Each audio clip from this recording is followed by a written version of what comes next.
When you ask yourself, who am I? And if you catch yourself at that moment, that moment is recognizing the truth. And when your truth is seen,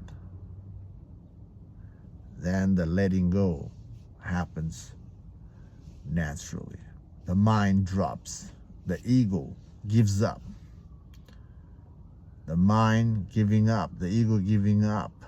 Where the ego recognizes that the ego cannot comprehend the truth and gives up, that's what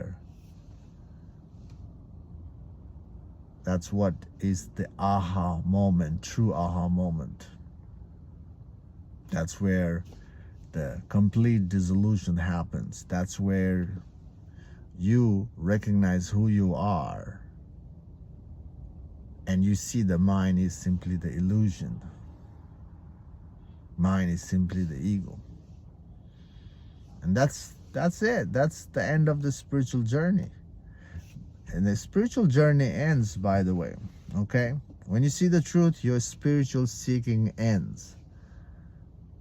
There's the end of the seeking, and then your life begins without inner conflict and fear. And that's the whole purpose of the spiritual practice. Seeking the truth.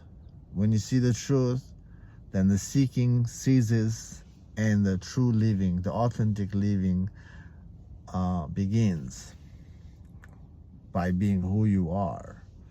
And that who you are is the consciousness itself. The nature of the consciousness is conscious and empty. Empty. That's why the spiritual journey is about emptying yourself by tracing the mind backward all the way until nothing is left. And the true emptiness is when you catch that the ego cannot comprehend the truth, and the ego gives up. That's it. That's a true freedom from the mind. That's how you let go of the mind. Okay, I hope this video makes sense to you. I hope it's directing you towards the direction. Yeah. Anyway, that's all in this video. Thanks for watching, and I'll see you in the next video. Take care for now. Bye.